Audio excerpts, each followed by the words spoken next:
na nagkaroon ho tayo ng isang leader na ipinakita ang kanyang leadership para labanan o mag-declare ng totoong gera sa droga.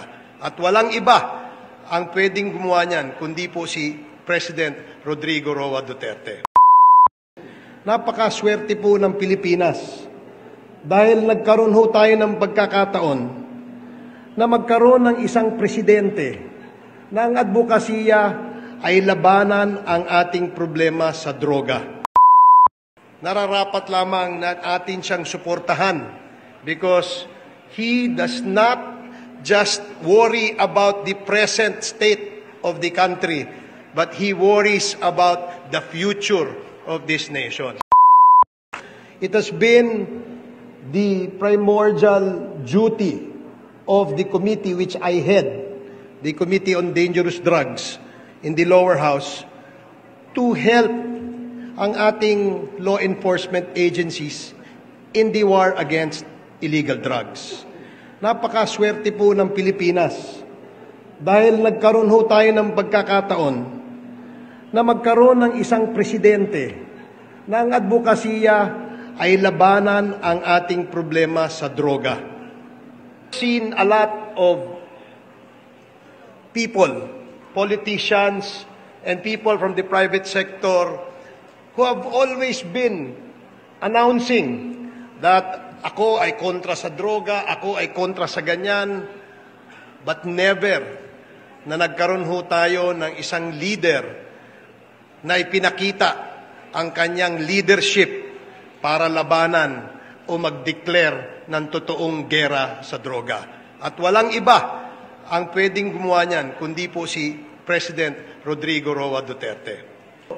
Bihira ho tayo nakakita ng isang leader na bukod sa kanyang deklarasyon na war against drugs and war against criminality and war against corruption, meron pong ipinapakitang totoong datos. Kaya nga ho, meron tayong real numbers, PH, because that only indicates the real picture. And that real numbers tell everybody na ito ho ang totoong kalagayan ng ating bansa. Maglagay man ho tayo ng 100 President Duterte dito sa Pilipinas. Ngunit kung hindi masusuportahan ng private sector, hindi masusuportahan ng ating ahensya, palagay ko, hindi ho magsasucceed at hindi ho magiging victorious ang ating leader kung ganon. Nararapat lamang na atin siyang suportahan because he does not just worry about the present state of the country, but he worries about the future of this nation, the future of our younger generation. Kaya nga ho dapat magtulong-tulong, magsama-sama, suportahan natin ang kampanya laban sa illegal na droga. Again, ladies and gentlemen, I would like to emphasize that this war is not an ordinary war. I am glad that no less than the President is leading this war. Because if it not for President Duterte, we would not have known na ganito pala ang kalaki ang problema natin sa droga. And he was the only leader bold enough, courageous enough to name narco generals, narco cops, narco judges, and even narco politicians. Kaya ho, ako'y hangang-hanga sa ating presidente. I hope after the president's term expires in 2022, the next leader will continue this war against drugs kasi hindi ho natin kayang masolve itong problema to in a span of 6 years. If given a chance and if I will be asked, ano bang dapat gawin natin para ma-continue o ma-sustain itong gera kontra sa droga? Ako ho, candidly, I answered that question. I was asked that question several times. At ang sinabi ko ho, abay, kailangan natin ng extension pa kay President Duterte nang sa ganon ipagpatuloy itong kontra-drogang programang ito. I was misquoted They asked me, sabi niya, you want the president to extend this term? Of course, I answered candidly. Sinabi ko, bakit naman hindi? Wala hong dapat ikatakot ang sambayan ng Pilipino, lalong-lalo na kung ang ating leader ay nagpapakita ng totoong pagmamahal sa bayan. Hindi lamang ho, puro salita. Today, as we continue our journey of uncovering the truth and seeking justice for victims of human rights violations committed by some rogue and misguided elements of the police in the guise of implementing the war on drugs, we shall be hearing testimonies of some of the victims, members of their families, and other witnesses who will recount to us their horrible experience and retell their painful stories.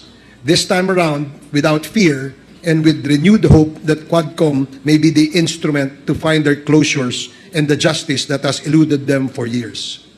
Inspired by the Quadcom success in the Barayuga murder case, other victims have decided to come forward to help us tell the nation and the world the evil that they have experienced. So that, just like in the Nuremberg trials of World War II atrocities, these horrible acts may not happen again. Their perpetrators brought to justice and laws may be amended, introduced, and crafted to guarantee these ends. Sa ating mga kababayan, sa lahat ng dako ng daigdig, hindi po natutulog ang hustisya. Gagawin po namin ang lahat ng aming makakaya upang magampanan ang aming tungkulin bilang mga mambabatas. Ipaglalaban namin ang lahat ng ating mga karapatan. Karapatang mabuhay ng tahimik, walang takot, malaya at may dignidad. Sa lahat po ng aming ginagawa, wala kaming gustong sirain at wakasan kundi ang pang-aabuso sa kapangyarihan, ang pagmamalabis, ang pangluloko at pagsasamantala ng mga dayuhan, pagnanakaw sa kaban ng bayan, pananakot at pagpatay ng walang katwiran o pagsasaalang-alang sa karapatang pantao, kapalit ng pangakong salapi, promosyon sa posisyon o pagbabalik sa serbisyo. Ang mga pangakong ito at pabuya ang sumira ng mga institusyon. Paninindigan, dangal, paniniwala sa Diyos, relihiyon, pagpapahalaga sa kapwa at sa halaga ng buhay sa mga pamilya at nagpatibay ng maling paniniwala ng mga sangkot sa karumal-dumal na krimeng ito na ang kanilang ginagawa ay tama at ang kanilang pabuyang natatanggap ay kanilang premyo sa pagsunod sa mga utos ng nakatataas. Isang matinding kanser ng lipunan ang nangyari. Marami sa mga sangkot ay nagkamal ng limpak-limpak na salapi na siya ngayon nilang ginagamit upang patuloy na takutin ang mga biktima na para bagang walang katapusang kasamaan ang hanggang ngayon ay namamayani at naghahari sa ating bayan. Ang ibang mga abogado na may sinumpaang tungkulin na maghanap ng hustisya ay naging mga biktima, kasangkapan at kasangkot sa pag-aalipusta sa ating bayan. Sa ngayon, ang Quadcom ay nahaharap sa mga pagsubok. Nais na mga ibang nasasangkot na supilin at patahimikin ang ating pandinig. Sa Korte Suprema, may mga aksyon na nakabinbin kung saan ay hiniling ng mga nasasangkot at mga dayuhan na ipatigil ang ating pandinig o alisan ng kapangyarihan ang kumiting ito na humiling ng mga dokumento at paliwanag mula sa mga taong ito.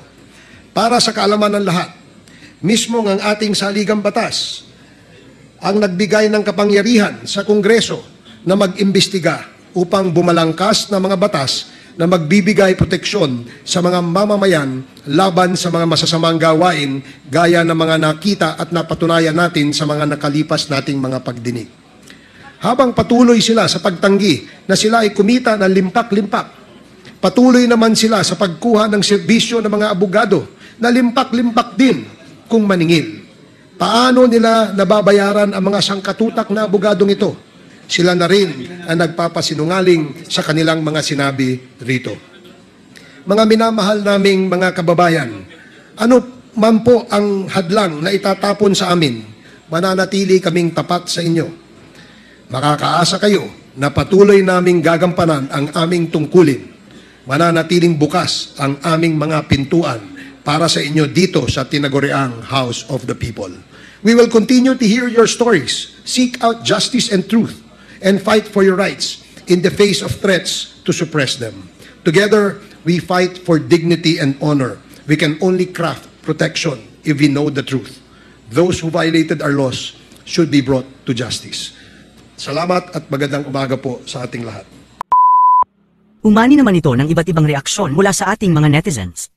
Ayon kay Eucario Madelo, 88% trust rating ni FPRRD kahit na bumaba na siya sa katungkulan, mas maraming Pilipino ang natuwa at gusto ang war on drugs ni FPRRD.